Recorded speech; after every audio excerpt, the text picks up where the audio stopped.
Hey, this is Shaun. And this is Ron.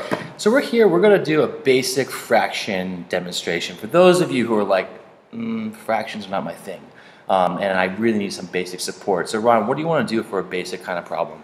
I think it's really good to start out with like 1 1/4. 1 1/4, yep. Times, let's do 2.5. I like it, 2.5. Now, I have my own ways of approaching it, but can I hear your way first? Like, what's a good way that you would break this down? So the first thing I think would be nice is if we can change them to improper fractions. Okay, now remind me, what's that again? So when changing to improper fractions, we have to remember to convert the whole into a similar denominator as the fraction part next to it, and then we can add those together.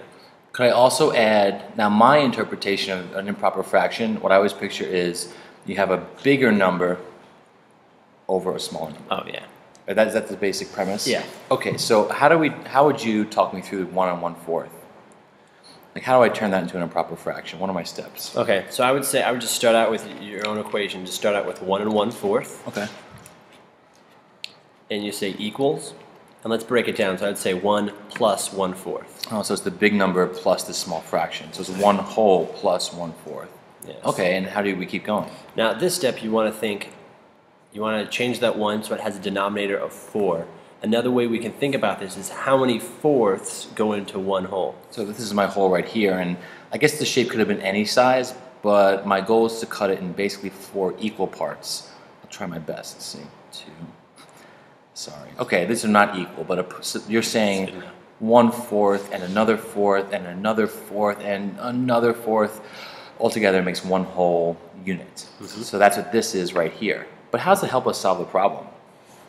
So now we know we can change that 1 whole into 4 over 4, or 4 fourths. Oh, these 4 fourths right here. How do I write that? You write it 4 over 4. Okay, so that's 4 fourths. Exactly. And then don't forget to add the 1/4 in. All right, now what? There you go. Now we know adding fractions. They have common denominators, so that's already nice. You just add the 4 plus the 1. You get your 5 over 4. The major issue I always get is that students add this and write 5 over 8. Could you give me a logical explanation as to why this 8 shouldn't be there? Well, if you draw pictures with it, you could see that if you add another fourth, which is what we're doing, we have. Oh, to this picture right Yeah. here, we're adding this fourth. Okay. So if you add 1 more fourth, then it would make sense to count how many fourths you have there. 1, 2, 3, 4, 5. Oh, and that's the answer. 5. 5 fourths. 5 fourths right here. Yeah. Okay, gotcha. So that's not it. All right, but we're not done with the problem, are we? Nope. Okay, so we're adding 1 1/4 to 2.5. I'm going to try to rephrase your algorithm for 2.5. So for 2.5, that's really, I'm going to rewrite it first, like you said. That's equal to 2 wholes plus 1/2. Is that right? Yep. Okay, now I'm just going to draw for myself what 1 whole and then another. They should be equal. They're not. I'm sorry. But here, these are each made up of 2 halves. Am I on the right track? Exactly. All right. So how do I bring this all together, Ron? What's my last steps in this problem? All right. Well, now you have to count how many halves are in those 2 holes. Look, different color. 1, 2, 3, 4. Oh, okay. So that's 4 halves. I still add this half over here. Yep. Can't forget that. And that's 5 halves. Okay, so now, let me go back and see. Our original problem was 1 1/4 plus 2.5. Okay, 1 1/4 plus 2.5. I'm going to clear everything. Okay, so 1 1/4, sorry, that becomes 5 fourths. Mm-hmm. I'm going to write slashy style.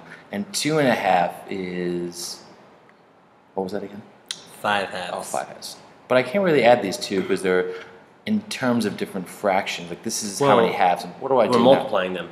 Oh, we're multiplying. So what do we do?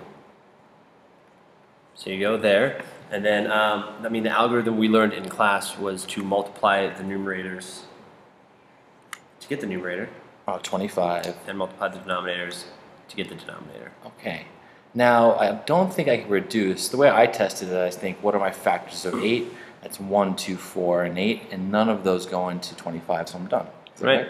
All right. Thanks, Ron. There you go. Thanks.